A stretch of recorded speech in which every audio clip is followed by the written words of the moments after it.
everybody, and welcome to How to Play Bow. The first portion of this video will be going over the moves of the bow, so if you did see our beta bow guide, this will largely be the same. So feel free to skip to this timestamp to look at the post-launch updates to bow, as well as an update to how I now play the bow after these changes.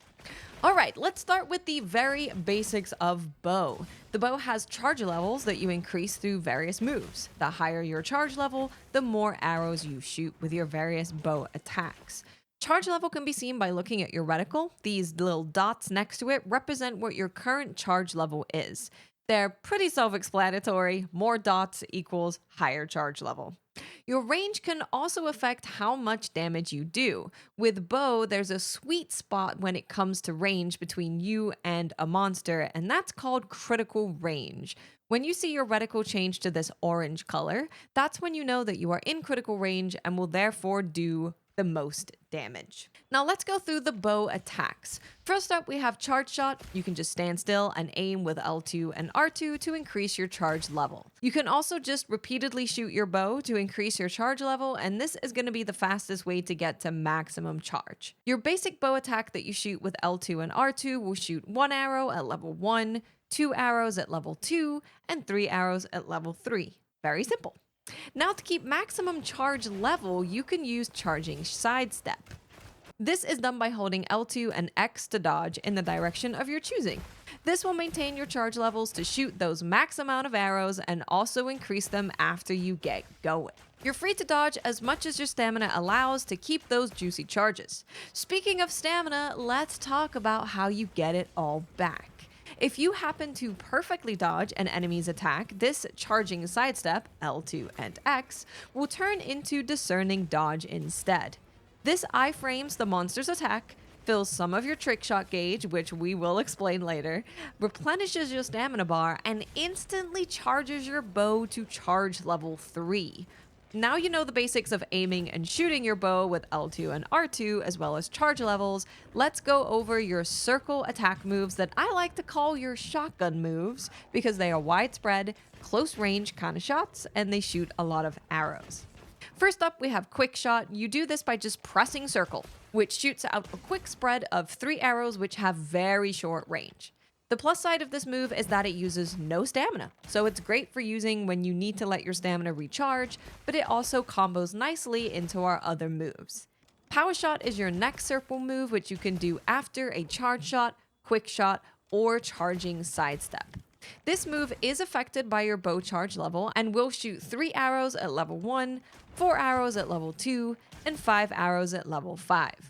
Your final circle move is called Power Volley. This can only be done after Power Shot and does a lot more damage, but it is a longer animation, so be careful when you choose to use this one. Generally, I like to use it when I know the monster is feeling a little bit tired or they've just done a big sequence of attacks. This move is also affected by the charge level of your bow, with 4 arrows being shot at level 1, 5 arrows at level 2, and 6 arrows at level 3. Here is an example of putting all these moves into practice: shooting the bow to increase your charge level, weaving in the power shots and power volleys, dodging with our charging sidestep to maintain the charge levels, rinse and repeat. With the Wild's bow, you really will benefit from putting yourself into close range with monsters and trying to perfect dodge their moves so you can continue using charging sidestep and maintain that maximum bow charge.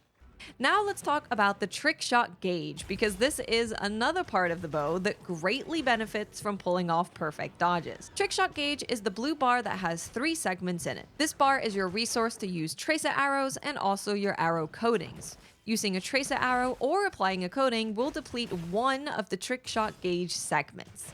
You can also apply coatings without a fully charged Trickshot segment, but it will load less than the maximum of 10 coatings. But we will get into the details of coatings in a little bit. To gain your Trickshot Gauge back, you simply need to hold R2, which will slowly charge it. Landing hits on monsters will also charge it, and performing perfect dodges against monsters' attacks. Now let's go into things that use your Trickshot Gauge in detail. Starting with tracer arrows. You shoot these arrows by holding R2 and square. This will stick the monster with an arrow that makes all other arrows track to the tracer arrow. After enough damage is done to the tracer arrow with your other attacks homing into it, the tracer will explode, doing damage. Charging the tracer shot before shooting it into the monster will make the final explosion do more damage.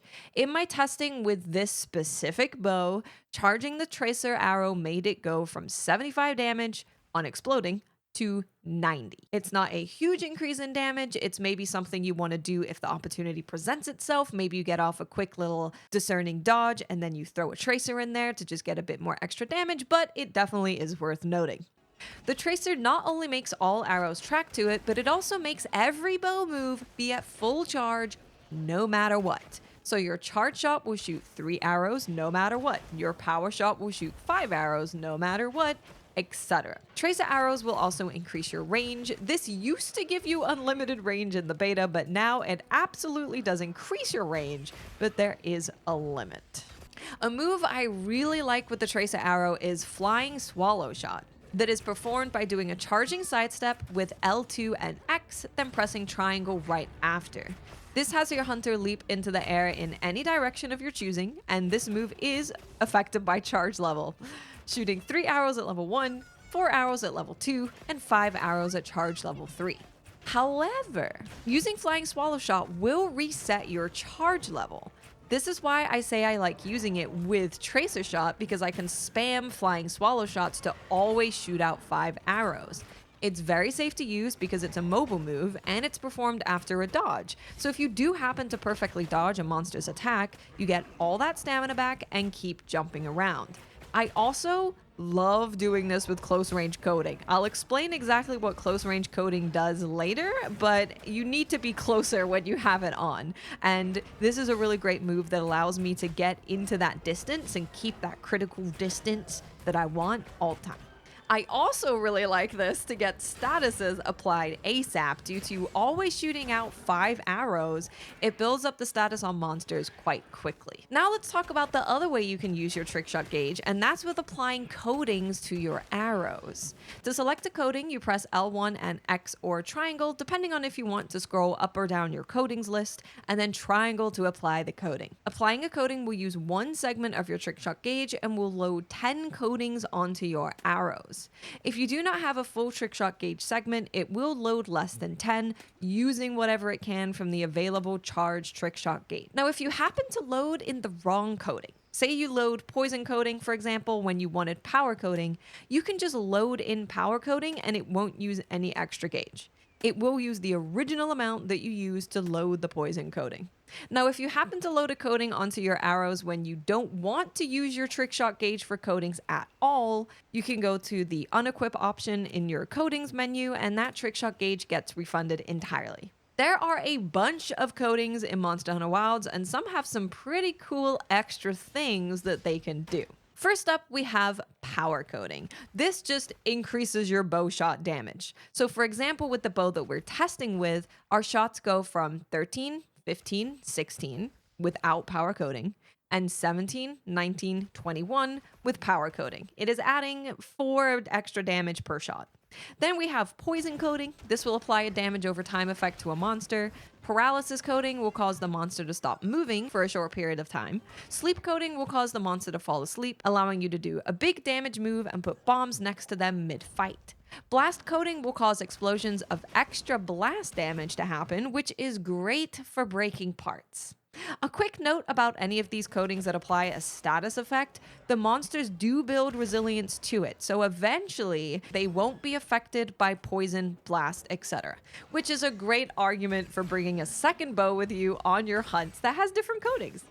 Next, we have a look at close range coating. This will increase your arrow damage, lower your max critical range, but will allow you to be in critical range no matter how close you are to the monster. In my testing with this specific bow, close range coating took our damage per arrow from 10, 11, 13 to 15, 16, 18. So this is an increase of 5 damage per shot. Exhaust coating, which will make all of your arrows do more exhaustion to the monster, which I know sounds self-explanatory, but basically what that means is that monsters are going to start drooling faster, you might be able to knock them over faster, and they're going to get to that state where they're not really able to move because you've made them really tired a lot faster if you're using exhaust coating. Lastly, we have pierce coating. This will make your arrows pierce through a target, hitting multiple points throughout. And a super cool thing that you can do with pierce coating is if you have it applied whilst jumping off of Sacred to do your dismount attack, this is done by jumping off of Sacred and pressing triangle.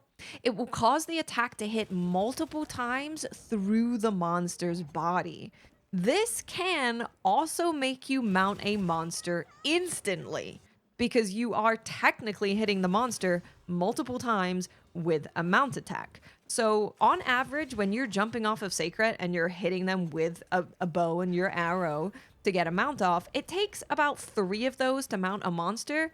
I have gotten instant mounts with having pierce coating on my bow. How fast pierce coating can make you mount a monster will depend on how much of them you hit. So the very tall boys, you can definitely mount them with 1 jump off of Sacred, but maybe some of the smaller ones, or if you just happen to not hit all the way through their body, it might take you 2, but it always will take you less than what you do when you're not using pierce coating. This is, again, another reason why you might want to bring 2 bows. Start off the hunt with pierce coating bow, switch to a different bow, and start using something else.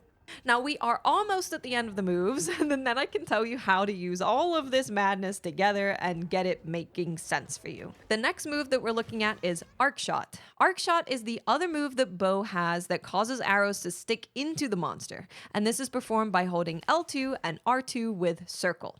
These arrows are called fuse arrows and won't cause your bow moves to track to them, but they can be blown up in a few different ways. Holding down Arc Shot to charge it increases the size of the area effect and it makes you drop more arrows on the monster. So you can catch more of the monster in it if you do max charge your Arc Shots. You can blow up these fuse arrows caused by Arc Shot with 3 moves in the bow's kit. The first being Dragon Piercer. This is performed by pressing triangle and circle together and will shoot an arrow through the monster's body. This will blow up any fuse arrows it comes into contact with that you have created with your Arc Shot. Now, if you just press triangle and circle to do Dragon Piercer, it will be a slow move, but it will do more damage. However, if you press triangle and circle after a combo of any of the moves we have gone over, minus Flying Swallow Shot, you will do what's called an instant Dragon Piercer, which is much faster, but will do slightly less damage. Dragon Piercer will also blow up the Tracer arrow, regardless of how much overall damage you have done to the Tracer. The other way that you can blow up fuse arrows is with Thousand Dragons. You perform this by pressing R2 plus triangle and circle. This will always shoot 6 arrows, will trigger fuse arrows laid into the monster via your Arc Shot, and blow up your Tracer arrow. This is a very close range move unless you are aiming at a Tracer arrow to take advantage of that tracking. Finally, we have Focus Strike Hailstorm. This is performed by pressing L2 and R1, and this will make your hunter aim at the monster, locking onto any fuse arrows, tracer arrows, or wounds. And as you target these things, you will notice a triangle filling up in 3 sections. If you let the lock-on complete to those full 3 sections, you'll fire more arrows and have better tracking of them. If you fill up 2 sections, you'll have less arrows and less tracking. 1 section, less arrows, less tracking. You can also use this to blow up any of your fuse arrows or tracer arrows. If you use Focus Strike Hailstorm against a wound, your hunter will automatically go into a Dragon Piercer right after the shot has completed post lock-on.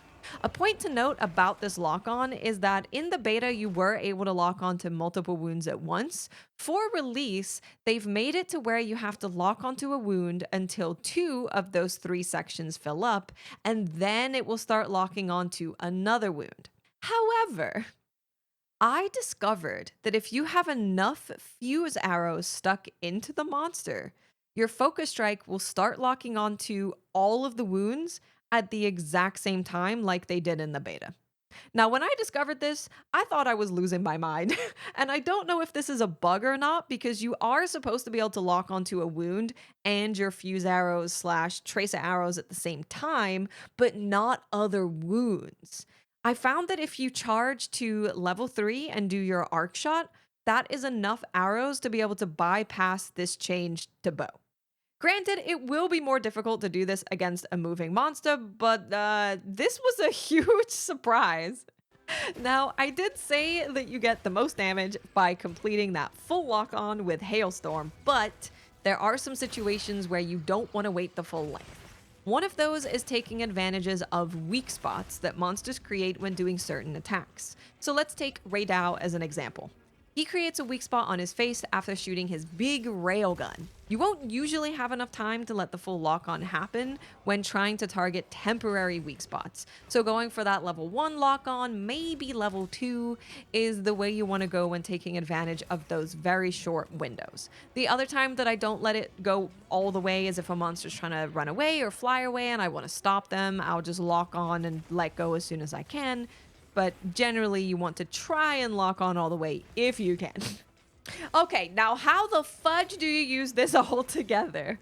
Let's go over the very basic principle of making good use of bow. You want to always have a tracer active in the monster and always have a coating loaded. Of course, we aren't all perfect god gamers, so there will be some times where we aren't keeping this up perfectly, but this is the goal. In order to have enough Trickshot Gauge to do this, you need to be putting yourself in harm's way to perfect dodge monster attacks. If you don't, you won't be able to consistently keep up tracer arrows as well as power coating. If you do have to choose between applying power coating or shooting a tracer, I do believe choosing the tracer makes sense. You won't be missing any of your shots, and you'll be at full charge even if you're low stamina and can't keep your dash dancing up.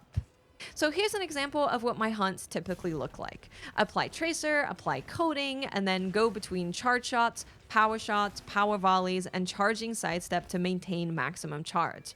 Using arc shot, especially when multiple wounds are on a monster, so I can lock everything up together with my focus strike, doing lots of damage. I've also started using Thousand Dragons and Dragon Piercer a lot more since the beta because some power was taken away from tracer arrows and shifted to these moves, so they do more damage now, making them more worth throwing in your rotations. I really hope that with my explanations and the gameplay, seeing it all in practice, that this makes sense to you guys. It's a very high actions per minute playstyle because those 10 coatings do not last very long with how fast bow shoots, and being on top of all these things constantly with having enough stamina and gauge to pull it all off can definitely get overwhelming. But Wild's bow is so incredibly satisfying to learn. You see your damage shoot through the roof after you start weaving in all the moves, and I absolutely love trying to master this weapon. I will for sure be putting out low rank builds, high rank builds, etc., telling you guys what kind of armor skills are best for bow, so keep an eye out for those as we play through the game together. And if you are a bow player and you have any other tips, please do leave them in the comment section below. I would love to see them. Thank you guys so much for watching. Bye!